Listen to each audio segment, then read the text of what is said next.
તો ભગવદ્ ગીતાનો એક સિદ્ધાંત છે, તમે જે આપો છો એ જ તમને પાછું મળે છે. લાઈક કર્મ. જે કર્મ કરો છો અને ફળની ઈચ્છા નથી રાખતા તો એ બાય ડિફોલ્ટ તમને ઉપરવાળો તમે જે વિચાર્યું હોય એના કરતા અનેક ગણું આપે છે. તો એમાં ગિફ્ટિંગ ને શું રિલેટ કરે છે? ક્વેશ્ચન સરસ છે. તો એક પર્સનલાઇઝ ગિફ્ટિંગ અને રેગ્યુલર ગિફ્ટિંગ, હા બે વચ્ચેનો શું ડિફરન્સ છે ને એ બેને સિલેક્ટ કરવી હોય હા તો શું ક્રાઇટેરિયા આપણે સિલેક્ટ કરવો? પણ જ્યારે તમે એને પર્સનલ ટચ આપો છો બરાબર, ત્યારે એ વસ્તુ એની માટે મહત્વની બને છે. નહીતર એક સાઈડમાં ખાનામાં મૂકી દેશે.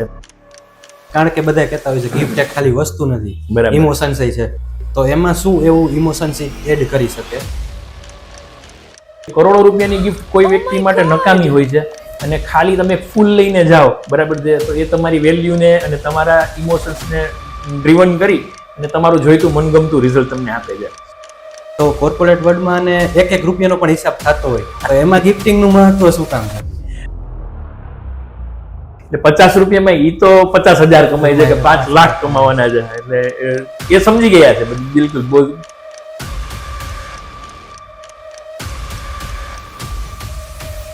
ગિફ્ટ દેવા જઈ રહી છે એની સાથે એટલી જ મહત્વની વસ્તુ છે કે જે વ્યક્તિને ગિફ્ટ મળવા જઈ રહી છે એનો નેચર કેવો છે. જ્યારે પણ તમે કોઈ પણ કંઈ ગિફ્ટ આપો છો બરાબર છે, ત્યારે એને એક સ્માઇલ આપો જ છો. ભાઈ પર્પલ રિબન જેમ, કારણ કે રેડ રિબન નહીં, બ્લુ રિબન નહીં, પર્પલ રિબન શું કામ?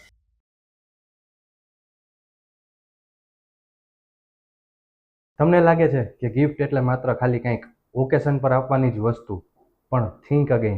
એક ગિફ્ટ તમારી પર્સનલ રિલેશનશિપને સ્ટ્રોંગ કરી શકે છે, તમારા બિઝનેસના રિલેશનને એક નવી ડાયરેક્શન આપી શકે છે અને કોર્પોરેટ વર્લ્ડમાં તમારી બ્રાન્ડની વેલ્યુ પણ ક્રિએટ કરી શકે છે. પણ આજના ડિજિટલ એરામાં જ્યારે બધું ઓનલાઈન અને ઇન્સ્ટન્ટ થઈ ગયું છે ત્યારે ગિફ્ટિંગનું ઇમ્પોર્ટન્સ એકચ્યુઅલી કેટલું છે? કસ્ટમાઇઝ ગિફ્ટિંગથી લઈને પર્સનલ રિલેશન અને કોર્પોરેટ ગિફ્ટિંગ સુધી બધું જ. તો આજના પોડકાસ્ટમાં આપણે આ બધી જ વાતો કરીશું અને આ જ ઇન્ટરેસ્ટિંગ ઇન્સાઇટ માટે આપણી સાથે છે mister Vivek Raval from Purple Ribbon. So let's talk about the power of gifting. તો વિવેકભાઈ, આપ મલ્ટિપલ બિઝનેસ સાથે કનેક્ટેડ છો બરાબર. તો એમાંથી તમે ગિફ્ટિંગ બિઝનેસ જ શું કામ સિલેક્ટ કર્યો? મલ્ટિપલ તો છે જ, બટ એની સાથે સાથે ગિફ્ટિંગ એવો બિઝનેસ છે કે તમે શું કામ સિલેક્ટ કર્યો? ઘણા બધા બિઝનેસમાં હોવાથી તમારું નેટવર્ક ઘણું બધું મોટું હોય અને આ વસ્તુ હું શીખ્યો એના ઉપરથી જ કે ભાઈ કોઈ પણ બિઝનેસને સક્સેસ થવું હોય ને તો એનું સૌથી મોટું અને પાયાનું રીઝન છે ને એ વસ્તુ છે સારા રિલેશન. ઓકે. કોઈ પણ વ્યક્તિ સાથે સારા રિલેશન હશે તો તમારો બિઝનેસ 100% ગ્રો થશે, સક્સેસ થશે. પ્રોડક્ટ 100% પાવરફુલ હોવી જોઈએ, પણ જો રિલેશન્સ એક લેવલથી નીચે હશે તો એ સક્સેસ નહીં થાય. એટલે ફર્સ્ટ તો એ વસ્તુનું બેઝિક મગજમાં હતું. નેટવર્ક ઘણું સરસ ને મોટું હતું અને એક ક્રિએટિવ ફિલ્ડના માણસ હોવાની નાતે તમને એ વસ્તુ હતી કે કાંઈક નવી વસ્તુ એક્સપ્લોર કરીએ છીએ. અને ગિફ્ટિંગ એવી વસ્તુ છે કે દરેક વસ્તુઓમાં તમને અગણિત ઓપ્શન્સ હોય છે જે આપણે બનાવી શકીએ છીએ. એટલે ગિફ્ટિંગ એક મારી મલ્ટિપલ ઓલામાંનો એક ગમતો બિઝનેસ હતો. એટલે એની અંદર અમે લોકોએ જોઈન થયા. Okay, nice. અને તમે ક્રિએટિવનું કીધું, આપણે નામ જોઈએ તમારી ફર્મનું પર્પલ રિબન, પણ એક ક્રિએટિવ છે. તો વાય પર્પલ રિબન જેમ, કારણ કે રેડ રિબન નહીં, બ્લુ રિબન નહીં, પર્પલ રિબન શું કામ? બહુ સરસ ક્વેશ્ચન છે અને આની ઉપર અમે લોકોએ ઘણું બધું મંથન કરેલું હતું. રેડ રિબન નામ પણ હતું, વ્હાઇટ ઉપરનું પણ હતું, વ્હાઇટ ફેધરના નામથી પણ.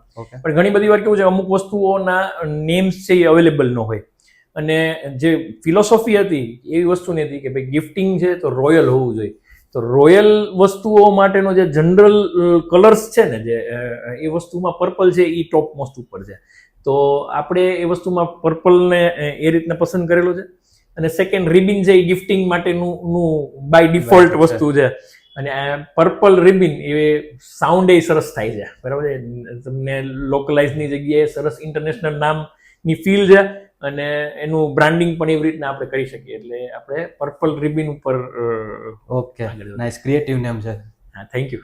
તો ભગવદ્ ગીતાનો એક સિદ્ધાંત છે, તમે જે આપો છો એ જ તમને પાછું મળે છે. લાઈક કર્મ, કે તમે જેવું કરો છો એવું તમને મળે છે. બરાબર. તો એમાં ગિફ્ટિંગ ને શું રિલેટ કરે છે? હવે એ ક્વેશ્ચન સરસ છે અને આ મારી ફિલોસોફી જેવું એના સાથે કનેક્ટ પણ થાય છે. ઓકે, બરાબર છે. ફર્સ્ટ તો કોઈ પણ વસ્તુમાં જ્યારે તમે કંઈક પણ નિસ્વાર્થ ભાવે કરો છો, બરાબર છે, કર્મ કરો છો અને ફળની ઈચ્છા નથી રાખતા, તો એ બાય ડિફોલ્ટ તમને ઉપરવાળો તમે જે વિચાર્યું હોય એના કરતાં અનેક ગણું આપે છે. ગિવર્સ ગેઇનની ફિલોસોફી થાય. એટલે ગિફ્ટિંગમાં એ જ વસ્તુ છે કે જ્યારે તમે કોઈને આપો છો ત્યારે તમે કંઈ મેળવવાની ભાવના સાથે નથી કરતા. તમે જ્યારે આપો છો કોઈ વ્યક્તિને કાંઈ પણ વસ્તુ, ફિલિંગ્સ આપો છો, ઇમોશન સાથે જ્યારે આપો છો, ત્યારે એ વસ્તુ અનેક ગણું રિટર્ન થઈ અને તમને આપે છે. ભલે એ સાદી સ્માઇલથી સ્ટાર્ટ કરી અને અબજો રૂપિયાનો બિઝનેસ હોય. એટલે ગિવર્સ ગેઇનનો જે સિદ્ધાંત ભગવદ્ ગીતામાં આપણને વર્ષો પહેલા આપણા વેદોમાં સમજાવવામાં આવેલો છે, એ જ વસ્તુ અત્યારના મોડર્ન બિઝનેસની અંદર પણ એટલો જ લાગુ પડે છે. ઓકે, તમે કીધું સાદી સ્માઇલ, હાજી, તે લઈને બધી મોડર્ન બિઝનેસ ને બધી અલગ અલગ ગિફ્ટિંગ હોય છે. તો એક પર્સનલાઇઝ ગિફ્ટિંગ અને રેગ્યુલર ગિફ્ટિંગ, હા, બે વચ્ચેનો શું ડિફરન્સ છે ને એ બેને સિલેક્ટ કરવી હોય હા, તો શું ક્રાઇટેરિયા આપણે સિલેક્ટ કરવો જોઈએ? બે વસ્તુ અલગ અલગ છે. પર્સનલાઇઝ ગિફ્ટિંગ અને રેગ્યુલર ગિફ્ટિંગ. એટલે પર્સનલાઇઝ ગિફ્ટિંગમાં કેવું હોય કે એક ગિફ્ટિંગ છે એ તમે કોઈ વ્યક્તિના નામ, એમને બ્રાન્ડિંગ માટે તમે એને કોઈ પ્રોડક્ટ હોય એ પ્રોડક્ટ ઉપર તમે એનું બ્રાન્ડિંગ કરીને આપો છો. એટલે બ્રાન્ડિંગ કરીને આપો છો એટલે એ પોતાની લાગે છે. જનરલાઇઝ ગિફ્ટમાં કોઈ પણ વસ્તુ હોય, તમે ખાલી ગિફ્ટ રેપ કરીને કોઈને આપી દીધું હોય તો એ ફક્ત તમે આપેલું છે. પણ જ્યારે તમે એને પર્સનલ ટચ આપો છો, બરાબર, ત્યારે એ વસ્તુ એની માટે મહત્વની બને છે. નહીંતર એક સાઈડમાં ખાનામાં મૂકી દેશે. પણ જ્યારે તમે એને કોઈ પણ એના પોતાના પર્સનલ ટચ સાથેનું આપો છો તો એ પર્સનલ ટચ વાળી વસ્તુ એના દિલની નજીક હોય છે અને એ જ વસ્તુ એને તમારા રિલેશન્સને વધારે ગાઢ બનાવે છે. કે મને જનરલ કેટેગરીમાં નથી ગણેલા, મને કંઈક સ્પેશિયલ ફીલ આપે છે.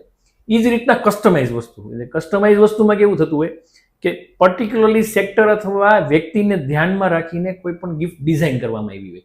હવે એ જે ડિઝાઇન કરેલી છે ને એ સાવ એક પર્સનલાઇઝ કરતા પણ એક સ્ટેપ ઉપર થઈ જાય. ઓકે, એટલે આપણે જ્યારે પણ કોઈ પણ વ્યક્તિને તમે રેગ્યુલર ગિફ્ટિંગની જગ્યાએ પર્સનલાઇઝ કરેલી કસ્ટમાઇઝ ગિફ્ટ આપો છો, બરાબર છે, ત્યારે એનું જે આઉટકમ છે ને એ જબરદસ્ત હોય છે. ઓકે, પર્સનલાઇઝ કરેલી કસ્ટમ આપણે ગિફ્ટ આપીએ એની સાથે સાથે ઇમોશન્સ છે, કારણ કે બધા કહેતા હોય છે ગિફ્ટ એક ખાલી વસ્તુ નથી, બરાબર, ઇમોશન્સ છે. તો બિલકુલ. જો કોઈને ગિફ્ટ આપી હોય કોઈ થર્ડ પર્સનને અથવા સેકન્ડ પર્સનને, હાજી, તો એમાં શું એવું ઇમોશન્સ એડ કરી શકે કે ખાલી જે ગિફ્ટની સાથે સાથે આખી ઇમોશન્સની અને ફિલિંગ્સની વેલ્યુ પણ વધી જાય? ગિફ્ટ છે એ વસ્તુ નથી, ખાલી વસ્તુ નથી, કારણ કે એની સાથે ઇમોશન્સ જોડાયેલા છે. ઇમોશન્સ જોડાય છે ત્યારે જ એ વસ્તુની વેલ્યુ વધારે થાય છે. બાકી કોઈ વસ્તુ નથી. કરોડો રૂપિયાની ગિફ્ટ કોઈ વ્યક્તિ માટે નકામી હોય છે અને ખાલી તમે ફૂલ લઈને જાઓ, બરાબર છે, તો એ તમારી વેલ્યુને અને તમારા ઇમોશન્સને ડ્રીવન કરી અને તમારું જોઈતું મનગમતું રિઝલ્ટ તમને આપે છે. એટલે ઇમોશન્સ વગરની ગિફ્ટ તો બિલકુલ વર્ક નથી કરતી. તો એ ઇમોશન્સ એડ કરવા માટે કોઈ બી એક વસ્તુ કોઈ સિલેક્ટ કરે ગિફ્ટ, તેમાં ઇમોશન્સ કેવી રીતના પર્સનલ ટચ આપી શકે? પર્સનલ ટચ આપવો, ઇમોશન્સ એડ કરવા, એની માટે જે વ્યક્તિ ગિફ્ટ દેવા જઈ રહી છે એની સાથે એટલી જ મહત્વની વસ્તુ છે કે જે વ્યક્તિને ગિફ્ટ મળવા જઈ રહી છે એનો નેચર કેવો છે. બરાબર છે, તમે થોડું એના વિશે એનાલિસિસ કરેલું હોવું જોઈએ કે એમને આ ગમે છે. હવે આપણે એમને કોઈ પણ વસ્તુ આપીએ અને એમને એ વસ્તુની સાથે કનેક્શન જ નથી તો ઘણી બધી વખત એ ગિફ્ટ છે એ ગમે એટલી વેલ્યુની હોય પણ છતાં પણ એ વસ્તુ ન થાય, એની સાથે ઇમોશનલી કનેક્ટ ન થાય. ઘણા મેમ્બર્સ હોય કે એને રીડિંગનો બહુ શોખ હોય, બરાબર છે, તમે એને બુક્સ આપો છો તો બુક્સ છે એ એની યાર ઇમોશનલ કનેક્ટ થાય છે, એની વ્યક્તિ તમારી સાથે જોડાય છે. એટલે જે વ્યક્તિને તમે ગિફ્ટ આપી રહ્યા છો એનું એક તમારે બેઝિક એનાલિસિસ કરવું જોઈએ કે ભાઈ એ વ્યક્તિનો રસનો વિષય શું છે, એને કઈ પ્રકારની પ્રવૃત્તિઓ ગમે છે, એને નેચર સાથે છે, સ્પિરિચ્યુઅલ એનું ફોર્મ છે, બિઝનેસ રિલેટેડ છે કે ફેમિલી માટે આપી રહ્યા છે. એટલે એ બધી વસ્તુને જ્યારે તમે એક ટિક માર્ક કરો છો પછી તમારી પાસે એક સ્ક્વેર બને છે જેમની અંદર તમને એક રેસીપી મળે છે કે જે રેસીપીથી તમે એક સરસ મજાની ઇમોશન ટ્રિગર કરતી ગિફ્ટ એમને આપી શકો. ઓકે, આ ઇમોશન્સ ટ્રિગર કરતી વસ્તુ છે, બટ એની સાથે સાથે એનું ઓપોઝિટ જોવા જાય કોર્પોરેટ વર્લ્ડમાં, કારણ કે એ ગિફ્ટ હોય બધાને, કારણ કે કોઈ એમ્પ્લોય હોય એ બધાને દેવાની હોય, તો કોર્પોરેટ વર્લ્ડમાં અને એક રૂપિયાનો પણ હિસાબ થતો હોય તો એમાં ગિફ્ટિંગનું મહત્વ શું કામ છે? કોર્પોરેટ વર્લ્ડની અંદર જે ગિફ્ટિંગની વાત છે ને એ કારણ કે એવું છે કે કોર્પોરેટ વર્લ્ડ હવે જાણી ગયું છે. હજી આપણે જે વિચારતા હોઈએ છીએ એના કરતાં એ લોકો ROI ઉપર કામ કરતા હોય. રિટર્ન ઓન ઇન્વેસ્ટમેન્ટ, જે કંઈ પણ વસ્તુનું એક પણ વસ્તુ એમ કે ભાઈ હું આની અંદર ₹1 લગાવું છું તો મને એમાંથી મળશે શું? ઓકે. બરાબર છે. તો એ ROI ને ધ્યાનમાં રાખ્યા વગર કરે નહીં, અને એને ઈ એકદમ ડીપ લેવલે ખબર છે હવે કોર્પોરેટ જગતને કે ભાઈ કોઈ પણ વ્યક્તિને જ્યારે તમે ગિફ્ટ આપો છો, તમે એને પર્સનલાઇઝ કરીને ગિફ્ટ આપો છો, ત્યારે એ જે વ્યક્તિનું તમારી સાથેનું જે જોડાણ છે, બરાબર છે, એ લોંગ લાસ્ટિંગ રહે છે અને બિઝનેસને નવા લેવલ ઉપર લઈ જઈ શકે છે. ઓકે. એટલે એનું જે ROI છે ને એ બિલકુલ આની ઉપર કનેક્ટેડ છે કે રિલેશન ઉપર. અત્યારના કોઈ પણ બિઝનેસ હોય, કોર્પોરેટ જગતનો ટોપનો બિઝનેસ હોય, નાની દુકાન લઈને બેઠા હોય, કાંઈ પણ, દરેક વસ્તુ રિલેશન ઉપર અત્યારે આવી. જ્યારે અત્યારે મટીરિયલિસ્ટિક વર્લ્ડ છે, બરાબર, દરેક વસ્તુ ડિજિટલ થઈ રહી છે. હવે ડિજિટલ થઈ રહેલી વસ્તુઓમાં ઇમોશન્સ પણ ડિજિટલ ન થઈ શકે, બરાબર. એટલે તમારી એક વસ્તુ એવી છે, ગિફ્ટ એક એવી વસ્તુ છે જે ટેન્જેબલ છે, તમે એને અડી શકો, તમે ફીલ કરી શકો છો. અને એમાં જો મને પર્સનલ મને ગમતી વસ્તુ હોય તો એનો કોઈ સાની નથી. એટલે કોર્પોરેટ જગત આ બહુ સારી રીતના જાણે છે કે ભાઈ વ્યક્તિઓને કઈ રીતના પોતાની બાજુમાં રાખવા, અને એના માટે બિલકુલ આ ગિફ્ટની દુનિયામાં એ લોકો દિલ ખોલીને ખર્ચ કરે છે, કારણ કે એનો ROI એ લોકોને બહુ જ પડે છે. તો એના માટે તો વન ટાઈપ ઓફ ઇન્વેસ્ટમેન્ટ જ થઈ ગયું ને. હા, એ ઇન્વેસ્ટમેન્ટ જ છે, અને બહુ લો કોસ્ટ ઇન્વેસ્ટમેન્ટ છે. તમે કોઈ વ્યક્તિને 10 રૂપિયાની પેન આપો છો કે 50 રૂપિયાની પેન આપો છો, પણ એની સાથેનું જે રિલેશન છે ને, એમાં જયારે પર્સનલાઇઝ કરીને, ત્યારે એ રિલેશન્સ અનેક ગણો બિઝનેસ આપે છે. એટલે 50 રૂપિયામાં એ તો 50,000 કમાય છે કે 5 લાખ કમાવાના છે. એટલે એ સમજી ગયા છે બધી, બિલકુલ બહુ એ સમજી ગયા છે. વાત લો કોસ્ટ નું ઇન્વેસ્ટમેન્ટ આવ્યું, તો ગિફ્ટિંગ માટે આપણે બજેટ સેટ કેમ કરી શકવું જોઈએ? ગિફ્ટિંગ માટે બજેટ હકીકતમાં એવી રીતના ન હોય કે આપણે બજેટ સેટ કરીને ગિફ્ટ કરવી જોઈએ. હકીકતમાં તો સેક્ટરને જોવું પડે. ઓકે. કે કોઈ વ્યક્તિ છે, જેમ મેં આપને પેલા વાત કરી કે કોઈ પણ વ્યક્તિ હોય એનો એક પોતાનો પર્સનલ એક ચોઇસ હોય, એક સેક્ટર છે, બરાબર. એ સેક્ટરનું એક પર્સનલ ચોઇસ હોય, એજ્યુકેશન રિલેટેડ હોય, બરાબર છે, એનું એક જુદું હોય, એનું બેકગ્રાઉન્ડ બિઝનેસ રિલેટેડ છે, એનું જુદું છે. પર્સન લેવલે પર્સન ટુ પર્સન એ વસ્તુ ચેન્જ થતી હોય. પણ જ્યારે તમે બજેટને ધ્યાનમાં રાખીને ચાલો છો, તો તમારું સામે કઈ વ્યક્તિ છે અને એનો રસનો વિષય શું છે, એની ઉપરથી પ્રોડક્ટ અલગ અલગ પસંદ કરી શકીએ છીએ. તમે કીધું સેક્ટર અલગ અલગ, એ સેક્ટરમાંથી કંઈક એક એવું એક્ઝામ્પલ આપો કે જેનાથી આમ રિલેટ થઈ શકે. એટલે જનરલી આપણે એક્ઝામ્પલ જોઈએ કે બરાબર, સ્કૂલ્સ છે, એજ્યુકેશન સેક્ટર છે, એમાં કિડ્સ હોય છે. હવે કિડ્સને જ્યારે તમે કાંઈ પણ એવોર્ડ કે વસ્તુ આપો છો, ત્યારે એ વધારે ને વધારે એનું પરફોર્મન્સ બેટર કરવા માટેનું એને મોટિવેશન મળે છે. તો નાની જ વસ્તુ હોય છે, બરાબર છે, પણ એ જ્યારે એને એક વ્યક્તિને મળે છે, એ ખબર નથી કે આજે એ વ્યક્તિને જ્યારે એનું એપ્રિસિએશન મળ્યું છે, એ કાલ સવારના અબ્દુલ કલામ નહીં હોય. એટલે નાની વસ્તુ એક પેન છે, એ એને મળેલી છે, પણ એ પેન થકી એ ક્યાં પહોંચી શકે છે ને એની સીમા નથી. તો એ એજ્યુકેશન પર્પઝ માટે ઇન્વેસ્ટમેન્ટ જ થઈ ગયું, કારણ કે આપણે આપી છીએ, સ્ટુડન્ટ ગ્રો કરવાનો જ છે. હા, એટલે દરેક સેક્ટરે આવું જોઈએ છે કે હું મારો એમ્પ્લોય છે, બરાબર, તો એમ્પ્લોયને હું કાંઈ પણ આપું છું, તો એમ્પ્લોય છે એ મારે લોયલ રહે છે, પ્લસ એને એ વસ્તુની ફીલ થાય છે કે મારું જે મેનેજમેન્ટ છે એ મને મારી કેર કરે છે. Familiar atmosphere. હા, ફેમિલિયર એટમોસ્ફિયર થાય. એ વ્યક્તિ કામ કરવા માટે પ્રેરાય છે.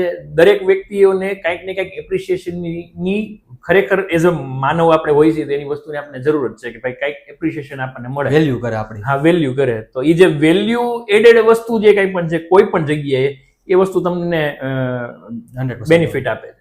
તમે કીધું અલગ અલગ સેક્ટર વાઇઝ બધી અલગ અલગ ગિફ્ટ હોય છે, તો અત્યારે સૌથી વધુ ટ્રેન્ડમાં ચાલતી એવી ગિફ્ટ કઈ કઈ છે? મને 3 થી 4 એવી કઈ. અલગ અલગ સેક્ટર વાઇઝ મેં જેમ કીધું ને, એમ દરેક સેક્ટરની પોતાની એક અલગ USP હોય, અને એ જ રીતને એની એક રિક્વાયરમેન્ટ હોય. એટલે સપોઝ કે અત્યારે કોર્પોરેટ જગતની વાત કરીએ ને, તો કોર્પોરેટ જગતમાં જોઈનિંગ કીટ હોય. દરેક એમ્પ્લોય જ્યારે એની કંપનીમાં જોઈન થાય, ત્યારે એની એક જોઈનિંગ કીટ આપવામાં આવે છે. એનું પર્સનલાઇઝ નામ લખેલીની ડાયરી હોય, એને લખેલું પેન હોય, એને જે મોબાઈલ સ્ટેન્ડ જોઈએ, એની લેપટોપનું નાનકડું સ્ટેન્ડ હોય, એની એક બોટલ હોય, બરાબર છે, જેમાં બધાના, કારણ કે બધાને એક સરખી જ ગિફ્ટ મળેલી હોય, તો એમાં પર્સનલાઇઝ એમાં નામ લખેલું જરૂરી છે, કોનું શું છે એ ખબર પડે. પર્સનલાઇઝ ગિફ્ટ કોર્પોરેટ જગતમાં કે જે અત્યારના બિઝનેસ એવામાં જોવો તો વધારે ચલણી વસ્તુ જે કહીએ ને, તે આ કોમ્બોઝ છે, જે જોઈનિંગ કિટ્સના ને પેન ડાયરીના માંડીને બધા થતા હોય. અલગ અલગ બીજી સોલારની સપોઝ કે આપણે જોઈએ, બરાબર છે, તો એ લોકોમાં અત્યારના ડિજિટલ વાયરલેસ ચાર્જર્સ ને એવું બધાની રિક્વાયરમેન્ટ્સ હોય છે. એજ્યુકેશનની અંદર તમે લોકો જોવો તો કિડ્સ માટેની એક્ટિવિટી માટેનું ને એની માટેની રિક્વાયરમેન્ટ હોય છે. બર્થડે બરાબર છે. આપણો જે રેગ્યુલર ઓલામાં હોય તો એમાં રિટર્ન ગિફ્ટ અત્યારના બહુ ચલણી વસ્તુ છે. તો રિટર્ન ગિફ્ટમાં અલગ અલગ વેરાયટી આવે. સ્પિરિચ્યુઅલ ગિફ્ટમાં અત્યારના હવે એક અલગ જ સેગમેન્ટ છે. અચ્છા. બરાબર છે. સ્પિરિચ્યુઅલ ગિફ્ટની અંદર એ લોકોને મેટ છે, યોગા મેટ છે, પ્લસ એ લોકોના જે બાઉલ્સ છે, સાઉન્ડ હિલિંગના બાઉલ્સ છે, એ બધી અલગ અલગ ચક્રોને રિલેટેડ, મ્યુઝિકની થેરેપીને રિલેટેડ બધી વસ્તુ આપે. એટલે સેગમેન્ટ વાઇઝ અલગ અલગ સેગમેન્ટ થાય અને એ દરેક સેગમેન્ટની પોતાની એક યુનિક હોય, એની અંદર અલગ અલગ વસ્તુ ચાલતી હોય. બધી વસ્તુઓ ચાલતી હોય, પણ વધારે અત્યારના જે ચાલતું હોય ને એ કોમ્બોઝ છે. કે જે કોમ્બોઝ ડાયરી, પેન, જોઈનિંગ કિટ્સના એના બધાના બેગ્સ છે, લેપટોપ બેગ્સ છે, એ વસ્તુનું ચલણ અત્યારના ટાઈમમાં વધારે છે. ઓકે, કે એવી વસ્તુ કે જે રેગ્યુલર યુઝમાં બધાને આવી શકે. બિલકુલ, રેગ્યુલર યુઝમાં બધાને આવી શકે, પ્લસ એ વસ્તુ ક્યાંક ને ક્યાંક રીતના કોઈનું બ્રાન્ડિંગ કરતું હોય. ઓકે, બરાબર છે. જ્યારે હું લઈને ફરું છું કે મારી સાથે એક લેપટોપ બેગ છે, કે મારા ખિસ્સામાં એક પેન પડેલી છે, એમાં મારી કંપનીનું, મારું પર્સનલાઇઝ નામ હોય પણ એક કંપનીનું પણ હોય, તો કંપનીનું પણ બ્રાન્ડિંગ થતું રહે. બરાબર છે. એવી અત્યારના ગિફ્ટનું ચલણ વધારે છે. ઓકે, તો જોવા જાય તો આ ઇન્ડસ્ટ્રી બહુ મોટી છે, અલગ અલગ સેક્ટરમાં બધી જગ્યાએ. તો આવનારા 5 થી 7 વર્ષમાં ઇન્ડસ્ટ્રીનો ગ્રોથ તમે શું જોઈ રહ્યા છો? ઇન્ડસ્ટ્રીનો ગ્રોથ તો હું ટ્રીમેન્ડસ જોઈ રહ્યો છું. એનું એક રીઝન એ જ છે કે આ અત્યારના જગત છે ને મટીરિયલિસ્ટિક જગત થઈ ગયું છે. દરેક વ્યક્તિ એકબીજાને કનેક્ટ થવા માટે વોટ્સઅપમાં જ મથેલું હોય છે. ગ્રીટિંગ કાર્ડ, ગ્રીટિંગ્સ કાર્ડ પેલા આપણને હાથમાં આવતા, બરાબર છે, આપણને સ્પેશિયલી કોઈ મળવા આવતું, અને હવે એ વસ્તુ ખાલી ડિજિટલી તમને એક મેસેજ આવી જાય, અને એ વસ્તુ તમને ડિજિટલાઇઝેશન બહુ જાજુ થઈ ગયું છે. હવે આ ડિજિટલાઇઝેશનના યુગમાં, બરાબર છે, કાંઈ પણ વ્યક્તિ તમને નાનકડું ગમતું એક કાર્ડ આપે ને, બરાબર છે, એની વેલ્યુ અનેક ગણી થાય છે. તો જેમ જેમ આ વસ્તુ વધતી જશે એમ એમ ગિફ્ટનું સેક્ટર એના કરતા અનેક ગણું વધશે. આ ઓલા છે ને એમ બેલેન્સ વાળા તરાજુ જેવું છે કે ભાઈ જેમ જેમ ડિજિટલાઇઝેશન વધશે એમ એમ પર્સનલાઇઝ ટચ વાળી ગિફ્ટિંગનો સેગમેન્ટ છે એ ઊંચું ને ઊંચો થતો રહેશે. એટલે આજે જે છે ને એના કરતા એ વસ્તુ કાલે અનેક ગણી થવાની છે. ઓપોર્ચ્યુનિટી તો મોટી જ છે, બધે ઓપન જ છે. હા, બિલકુલ. તો આમાં કોઈને કરિયર બનાવવું હોય, હાજી, કેરિયર સેટ કરવું હોય તો કેવી રીતના એ કરી શકે? એનો કઈ રોડ મેપ છે કે? કેરિયર કરતા એમાં એવી વસ્તુ છે કે એક પેશન હોવું જરૂરી છે. ઓકે, કારણ કે ગિફ્ટિંગ એવી વસ્તુ છે કે જો રેગ્યુલરાઇઝ વસ્તુ હશે, બરાબર છે, તો લોકો એનાથી થાકી જશે. તમારી પાસે નવી નવી પ્રોડક્ટ ડેવલપ કરવા માટેનો એક સમય હોવો જોઈએ, અથવા તમારો એક વિચાર હોવો જોઈએ, તમારી પાસે ક્રિએટિવ આઈડિયા એનો ભરમાર હોવી જોઈએ. કે માર્કેટ કરતા જો તમે એક કંઈક નવી વસ્તુ આપી શકતા હશો તો ડેફિનેટલી આ બિઝનેસ છે ને એ તમને અનેક ગણો ગ્રોથ આપશે, અને એ કેરિયર ઓપોર્ચ્યુનિટી આના જેવી છે ને એવી અનેક બીજા કોઈમાં નથી. અચ્છા, તો તમારા હિસાબે કઈ તમે, કારણ કે આ ઇન્ડસ્ટ્રીમાં છો, તો કઈ એવું કઈ સ્ટોરી કે જેનાથી એક ગિફ્ટ આપી હોય એની વેલ્યુ આખી એક અલગ વધી ગઈ હોય?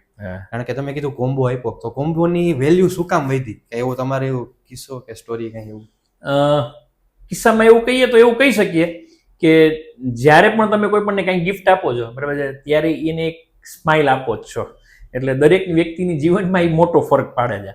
પણ એક કિસ્સો જે આમાં યાદ કરીને તમને જો કહું તો અમારા સમાજના એવોર્ડ ફંક્શનમાં અમે લોકોએ લગભગ 300-350 વિદ્યાર્થીઓને એવોર્ડ્સનું અમે લોકોએ કામ કરેલું હતું. ઓકે, હવે જે નાના બાળકોથી લઈ અને મોટા હતા એ લોકોને બધાને એવોર્ડ્સ આપવામાં આવ્યા. હવે જે એવોર્ડ્સ મેળવી અને એ લોકો જે ખુશ થયા છે, બરાબર છે, એ અલગ લેવલની ખુશી તમને ત્યાં દેખાય છે. પણ એ વસ્તુ જાણીને મને બીજી વધારે આનંદ થયો કે જ્યારથી એવોર્ડ્સ દેવાનું ચાલુ કર્યું, બરાબર છે, ત્યારથી જે રિઝલ્ટ છે ને, છોકરાઓના જે રિઝલ્ટ છે એમાં ડ્રામેટિકલી ચેન્જ આવ્યો છે. અચ્છા, બરાબર છે. પર્સન્ટેજ વાઇઝ ગણો ને, બરાબર છે, કે જે ફર્સ્ટ યરથી અમે લોકોએ એવોર્ડ દીધા હતા ત્યારે જે પર્સન્ટેજનો સ્કોરનો રેશિયો હતો એના કરતાં ઓલમોસ્ટ દરેક વિદ્યાર્થીઓએ જમ્પ લઈ અને 30-40% પ્લસ થઈ ગયા હતા. એટલે હવે આ ખરેખર સમાજની અંદર એક નાનકડી ગિફ્ટ છે, નાનકડો એવોર્ડ છે, બરાબર છે, પણ એનેથી તમારા આખા સમાજમાં કેવડો ફરક પડ્યો છે. અને જે છોકરાઓ અત્યારે એની અંદર વર્ક કરી રહ્યા છે એને તો એની લાઈફ લોંગ આ વસ્તુ કામ આવશે. એક નાનો એવોર્ડ અને એનાથી એની આખી કેરિયર ની ઊંચાઈ જુદી હશે. Okay, thank you. તો તમારી સાથે વાત કરીને મજા આવી, ઘણો નવી વસ્તુ શીખવા મળી. કારણ કે ગિફ્ટિંગ ઇન્ડસ્ટ્રી છે એને કોઈ એટલું બધું આમ ફોકસેબલ નહોતું જોતું. તમે ફોકસેબલ જોયું, આ ટાઈમ પીરિયડમાં તમે આ લેવલ સુધી લઈ ગયા. કોર્પોરેટમાં કેવી રીતના વર્ક કરે છે આખું, એ તમે કીધું એના માટે થેન્ક યુ. અને લાસ્ટમાં મારો એક ક્વેશ્ચન એવો છે કે તમારું આટલું બધું નોલેજ જોયું ને તમારી પાસે ગિફ્ટિંગને રિલેટેડ અલગ ક્રિએટિવ માઇન્ડસેટ પણ છે, બરાબર. તો કોઈને ગિફ્ટ લેવી હોય અથવા કોમ્બોઝ બનાવવા હોય તો તમારો કોન્ટેક્ટ કેવી રીતના કરી શકે અને તમે કઈ કઈ જગ્યાએ તમારી સર્વિસ પ્રોડક્ટ પ્રોવાઈડ કરો છો? ઓકે, આપણે અત્યારના જે છે એ અશોક ગાર્ડન રાજકોટમાં ત્યાં મવડી વિસ્તારની અંદર આવેલું છે. ત્યાં પંડિત દીનદયાલ ઉદ્યોગ નગર છે, તેમાં આપણું યુનિટ આવેલું છે. ઓકે, ત્યાં આપણે મેન્યુફેક્ચરિંગ પ્લસ જે આખે આખું સર્વિસ બેઝ આપણો જે પોર્શન છે પર્સનલાઇઝેશનનો, અને આપણો પૂરેપૂરો ડિસ્પ્લે છે, 2000 સ્ક્વેર ફીટનો ડિસ્પ્લે છે. એમાં ઘણી બધી રેન્જ ઓફ વેરાયટી છે. 5 રૂપિયાથી સ્ટાર્ટ કરીને 5000 50,000 સુધીની પણ વેરાયટી આપણી પાસે છે. નાના બાળકથી લઈ અને મોટા વ્યક્તિ સુધીની પણ છે આપણી પાસે. કોઈ પણ બિઝનેસને રિલેટેડ હોય કે એજ્યુકેશનને રિલેટેડ એવોર્ડ ટ્રોફી ગમે તે હોય એ આખા શોરૂમમાં આપણે ડિસ્પ્લે કરેલ છે. એટલે કોઈ પણ વ્યક્તિ ત્યાં પણ આપણને વિઝિટ કરી શકે છે. ઇન્સ્ટાગ્રામમાં અમારું પેજ છે, બરાબર છે, ફેસબુકમાં અમારું પેજ છે. એની અંદર પણ અમે તમે પર્પલ રિબિન સર્ચ કરશો એટલે સીધું આવી જશે. અમારી વેબસાઇટ છે જેની ઉપરથી તમે અમને કોન્ટેક્ટ કરી શકો છો. અને જ્યારે પણ તમે વિચારશો કે ભાઈ મારે ગિફ્ટ દેવી છે, અમને ક્યાંક ને ક્યાંક તમે મળી જ જાશો. અમે બધી જગ્યાએ મળી શકીએ. અચ્છા, કે ઓલ ઓવર ઇન્ડિયામાંથી, કારણ કે આ બધું પોડકાસ્ટ છે, વ્યુઅર્સ છે, ઓલ ઓવર ઇન્ડિયામાં જોશે, તો કોઈને ઓલ ઓવર ઇન્ડિયામાંથી પણ ગિફ્ટિંગ જોતી હોય તો તમે ત્યાં એ લોકોને પ્રોવાઈડ કરી શકશો? બિલકુલ બિલકુલ. અત્યારના આપણે ઓવરઓલ બધી જ જગ્યાએ થ્રુ આઉટ આપણે ઓલરેડી ઓસ્ટ્રેલિયામાં, ઇંગ્લેન્ડમાં બધી જગ્યાએ પણ ગિફ્ટ સપ્લાય કરેલી છે. અચ્છા, બરાબર છે. એટલે ખાલી ઇન્ડિયા લેવલે નહીં, આપણે આ એબ્રોડ પણ એ વસ્તુ ઓલરેડી આપી રહ્યા છીએ.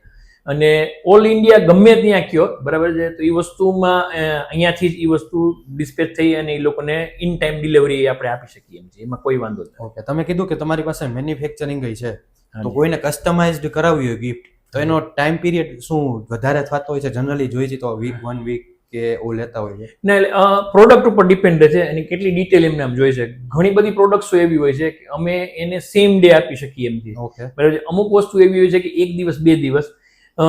મેજોરિટી એ ટાઈમ પીરિયડ 2 દિવસથી સ્ટાર્ટ કરી અને 20 દિવસ સુધીનો રહે. પ્રોડક્ટની રેન્જ કેટલી છે, એની ક્વોન્ટિટી કેટલી માંગે છે.